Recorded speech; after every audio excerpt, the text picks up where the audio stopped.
welcome to You Make the Difference. I'm Wanda Walker, and today we're talking to Glenn Dowell, who is with Greater Achievement, a program that helps students do well on their SAT and That's ACT true. tests. So we want to hear all about it, and if you have a student that needs help, you'll want to get them in touch with Greater Achievement. Welcome to the show, Glenn. And let me just do a little quick segue into Okay. that. When we're talking about a student who needs to get a high score in the SAT, you don't have to be an A or B student to get into our program. But let me just give you a little bit about Great Achievement. Have to be on Just grade on grade level. level. Yes. You don't have to be an A or B student, just on Right. grade level. Great Achievement Youth Empowerment Academy, Inc. was started probably about 2 years ago. And it was, I guess, the result of a number of conversations where several people here in LaGrange and I got together and we talked about what we could do to contribute to the actual, I guess, high school graduation rate here in the city. Because if you were to keep up with the news, especially related to the school district, which is doing a great job, Yes. but the bottom line is, you have only about a 78 graduation rate here in the city of LaGrange. So we decided to create Great Achievement. And we were assisted in this effort by the local chief of police, Lou Dekbar, who sat down with us, and through a series of discussions, we were able to get started. Actually, he assisted us with getting a physical location where we could have an office and we could do some tutoring, which is over at the Cannon Street, the old Cannon Street School. And he facilitated conversations that resulted in our hosting the major tutoring sessions at LaGrange College. Yes. He facilitated a conversation with us, Great Achievement, the staff, with Dr. Dan McAlexander. And so for about a year and a half, we have been tutoring at the college and have been doing a pretty good job in terms of our results. Okay? Yes. All right, now tell me exactly how that works. Well, actually, what happens is that we contact the school district, and the district itself, counselors will recommend students who would fit well in our program. And we, of course, the students contact us, and we get in touch with the parents. And presto, we end up with them enrolling in our SAT, ACT programs, which we have each Saturday. These are 5 to 6 week sessions, and the students come and they submit themselves to learning 6.5 hours each Saturday. Wow. And when I say submit themselves to learning, you have to be committed, because we don't charge for these services. We use what is called the Princeton Review book, which has worked well for us. And that book we charge, I guess, an administrative fee, which includes the book, and that's about $35. Right. So when you come, it's a major commitment, because if you miss more than 2 times, you're automatically out of the program, because we are only looking for the committed students. And we've discovered that when we use that as a requirement, along with providing quality tutoring, utilizing students at the college, it works well for Great Achievement. Okay? Yes. Now tell me about those students at the college. The students at the college, the first time we had it, it was done in conjunction with one of the staff members over at the college, whose name was Rob Pitts. The college designated Mr. Pitts, who is in sports training or something of that nature at the college, to assist us. He was quite instrumental in actually identifying students at the college to provide the tutoring in the areas of math and in the other subjects related to the SAT and ACT. And pursuant to that, our first session the results were phenomenal, because 47 students took the test, the ACT and SAT. Out of the 47 students who took the test, the majority of those who took the SAT scored in the thousands, and those who took the ACT did quite well with respect to the scoring processes with respect to the ACT. Now, when I say phenomenal, when you look at the SAT part of it, some of the students who took the test and scored well, many of those students went on to places like Johns Hopkins University. We had one student, Alexis Davis, who needed 90 points when she came to us. A very hardworking young lady. She needed 90 points. She had taken it, and then she had taken it, and then she needed 90 points to get into West Point Military Academy. She came to us, and she was able to get her 90 points as a result of our tutoring, and is now, as we speak today, at West Point Military Academy. So you have to have the commitment. Miss Davis had the commitment, and she was able to get into that school. Students go to Johns Hopkins, they go to Morehouse College, to Spelman, to Tuskegee Institute, University of Alabama. One student improved their performance by more than 120 points. Wow. Okay? Yes.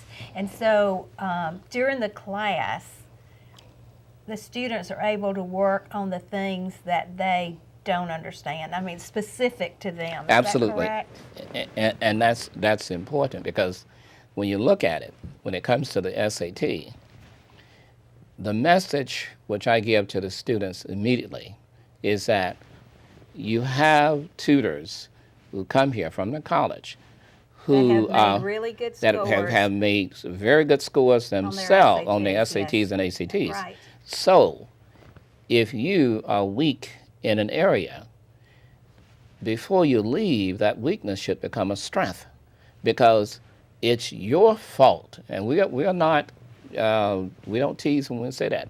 If you come in here and you leave with the same weakness, it's your fault.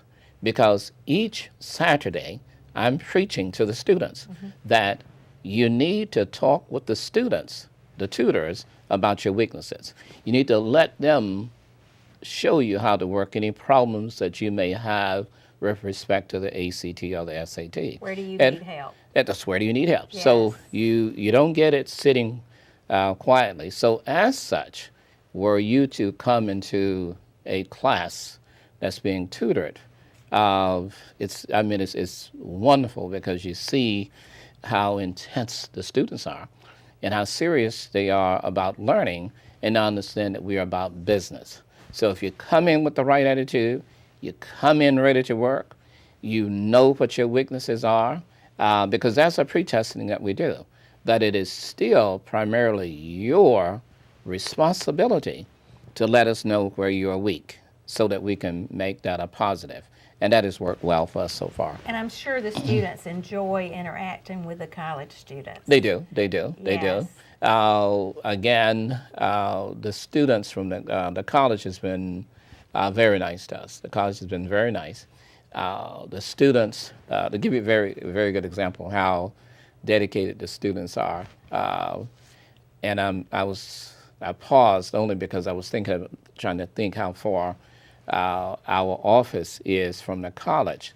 This past Saturday, the college, there was testing being done at the college, so we had to do the tutoring at our office facilities at the old Cannon Street School, which is a good distance. Yes.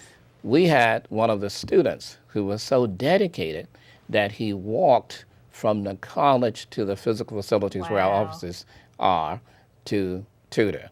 Now that's what you call dedication. That So, is. and it goes to show, Wanda, that when you see something going on, and you know what your needs are, you get in on it. Yes. I mean, you don't waste your time. The students who are there, they don't waste their time. They come right there and they get busy. They get very busy. That is awesome. Now, are there some plans to expand the program and include more than tutoring? Well, it is. One of the things, let me go, before I go into that, Okay. just to give you also another chronology in terms of why we actually started with the actual tutoring.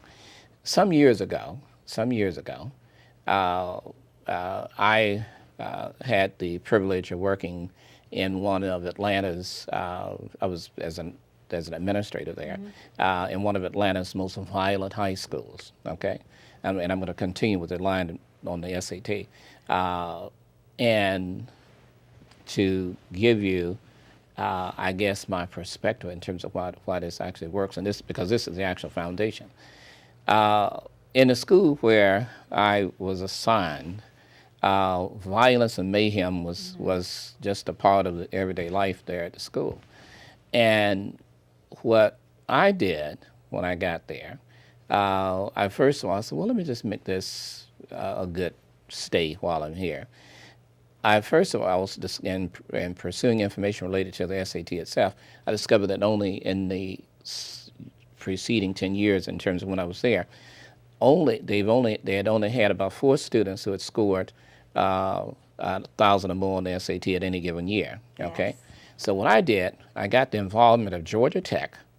I went over to Georgia Tech, persuaded some students from the fraternities and sororities to come over to the school and to work with me.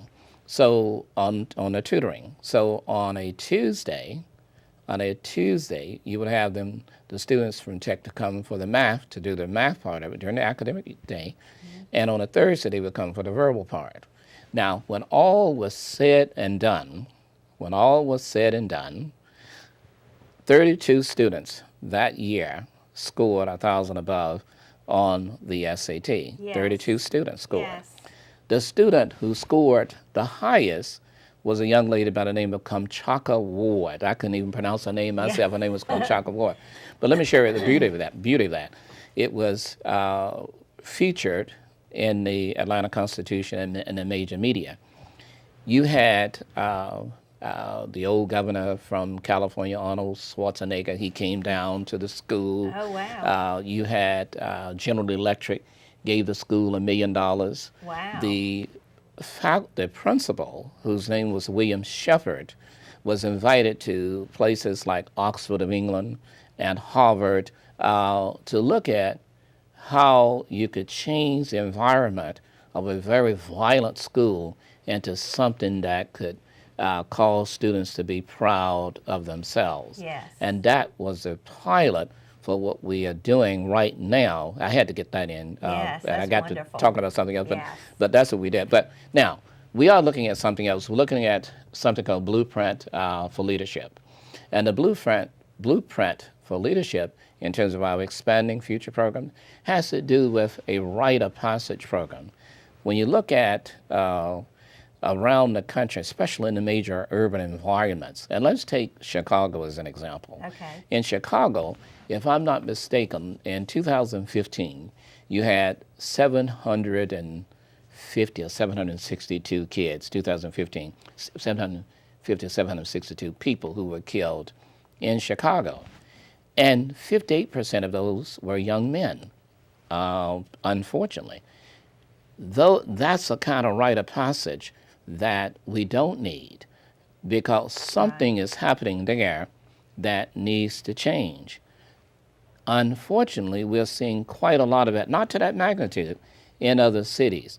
When you look at the opioid epidemic, when you look at a number of other kinds of things that don't portend well for our society, we need a new rite of passage for those kids who are growing up. Right. And so we are creating the Blueprint for Leadership and Success as our next venture in terms of trying to improve the quality of life for students and their families.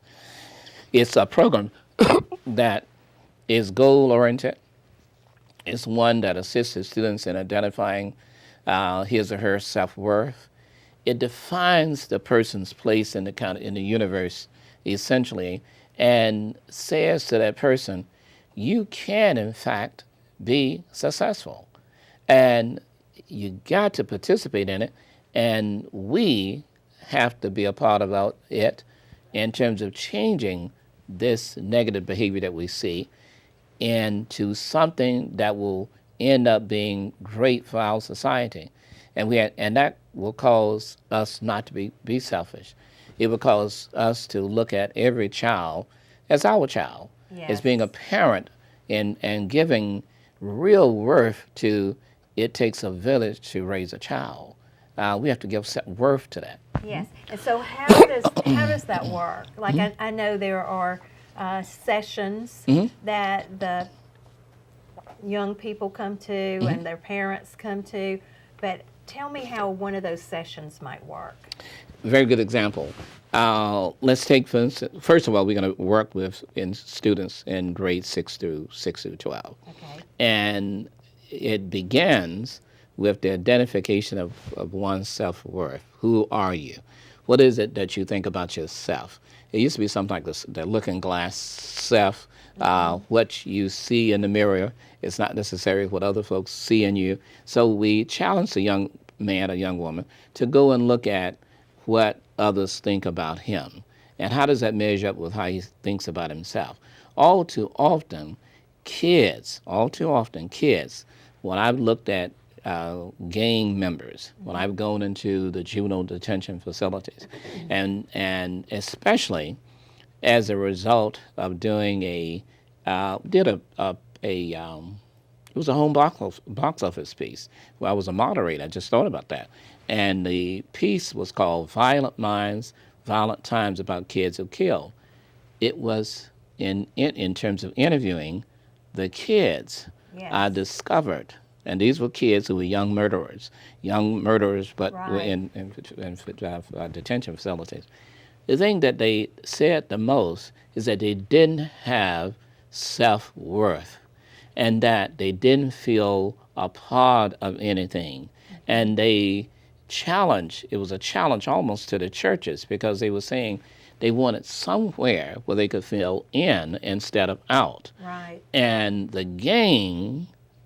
gangs ended up being a recipe for that.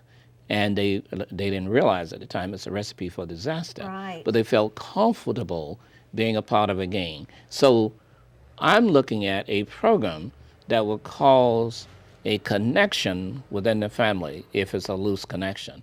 Something that pulls the family together around activities, goal setting. What do you want to do in the next 5 years, the next 10 years? What happens when you are unable to achieve what you want to do in the next 5 years or the next 10 years? How do you adjust that? What do you see as your role models?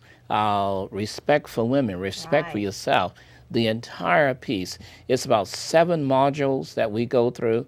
It has been recognized around the country. It was created back in the 90s by myself and some others. It's been acknowledged by the Federal Bureau of Investigation, the Senate, State Senate of New York.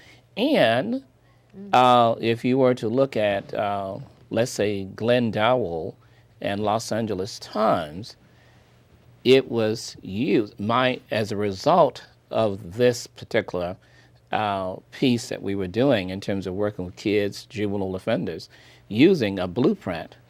I was able to go out to California and stop what would have been, as an expert witness, to stop what would have become an infamous bill. I think it was AB 150, as it was called, that would have resulted in the court, because of kids misbehaving, Yes. being a parent. Well, the court would actually discipline kids. Sounds ridiculous, but if you would look up just Glenn Dowell and Los Angeles Times, you would see where peddling was going to become the law in the state of California. And so I went there, and we talked about this, and in terms of the harm it could do, and to let people know that there's another way that this can be done in terms of changing the behavior of kids. But we still are in it is still difficult to understand what's really working, because things change so much now. Yes. From, again, the gang violence to the opiate crisis that we have in the country. And this is not a racial issue now. It's not a racial issue, because if you were, when people look and say gangs, they automatically think of blacks. Well, it's not necessarily the case. When you look at the opioid opiate epidemic, I can say, well, that's white. Well, it's a problem that we have in this country as a people Right. who are Christians, for that Yes, matter, right. because in the New England states have been devastated by the opiate epidemic, and now that epidemic has reached epidemic proportions in practically every state now in the country. Police officers are now having to be psychologists, Yes. physicians carrying Narcan and all of that, a Narcan, is it Narcan? I think it's Narcan with them. Maybe. With them, I know I think it's Narcan I think with it them, is, too. and to revive persons who overdose. So something has to happen where we have that sense of community and in terms of lifting each other up as we need to and as we see things happening in this country. Yes, and I know that young people are hungry for things like this. And in some community meeting that I went to, I was able to see like a video of something local where somebody was being, it was caught on camera, being inducted into a gang. Of course. And it was, they were in a gym and they were throwing basketballs at this young man that was sitting on the bench and hitting him like in the head and different kinds of things like that. And then all of a sudden they called for to go and beat him. Mm-hmm. And so, if somebody is willing to do that, something is to belong, and I mean, isn't it just so much better to have opportunities like this where you're not beaten, but you are uplifted, and you're built up, and you have friendships that don't harm you but promote you and help you. And so, yes, it is. Let me give you the flip side of that in terms of being beaten.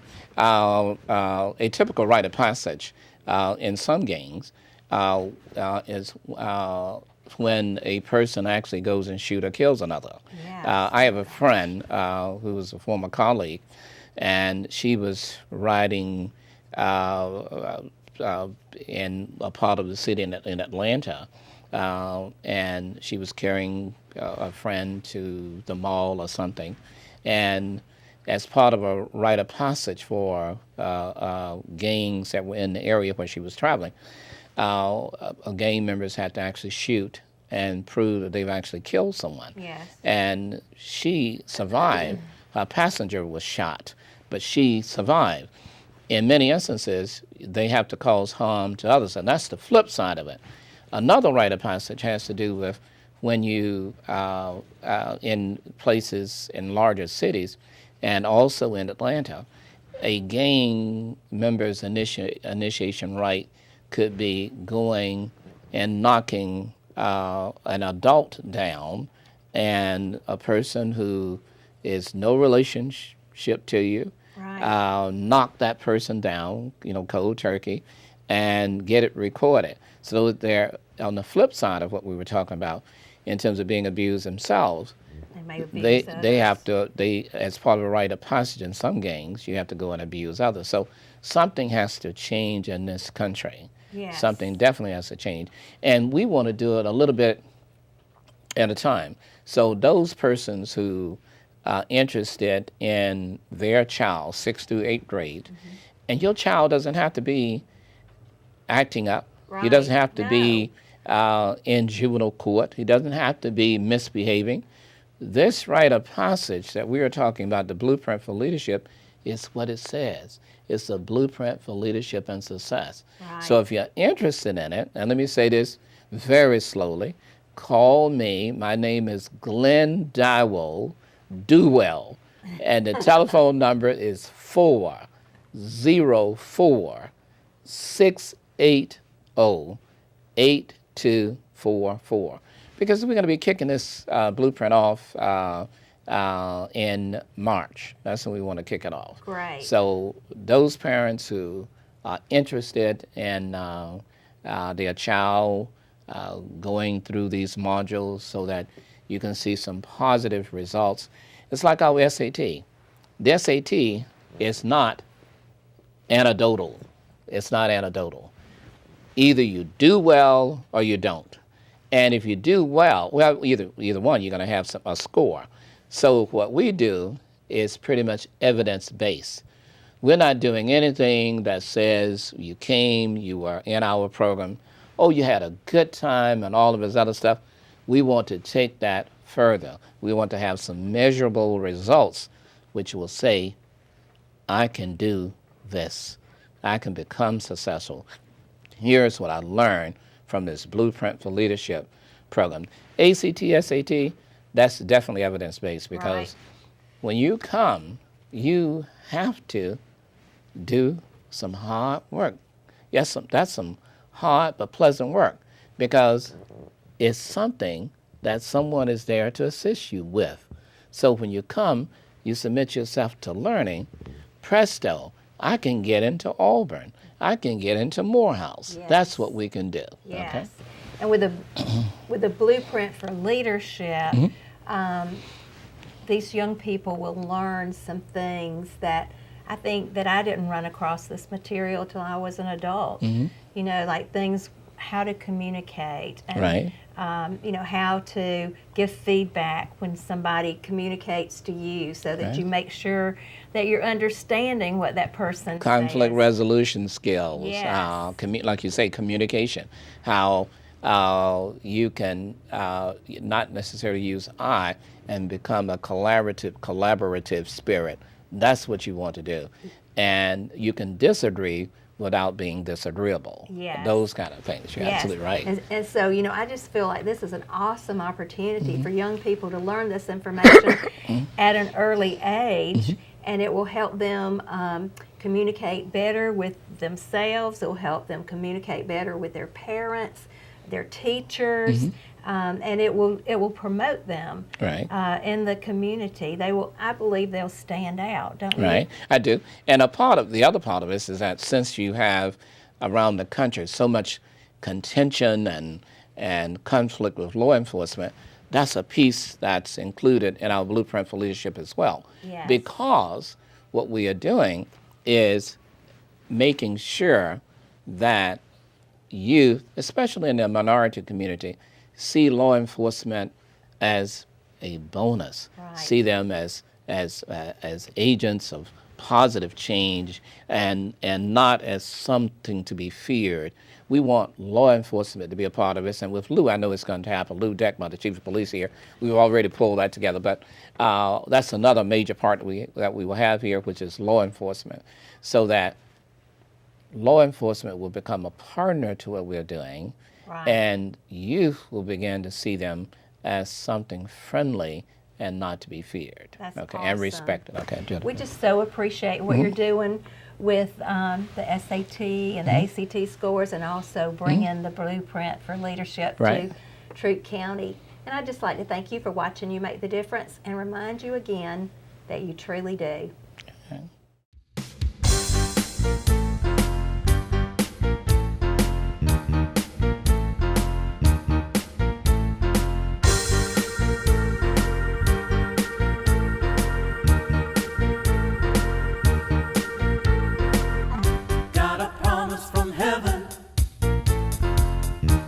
A year of replevin', got a promise from heaven.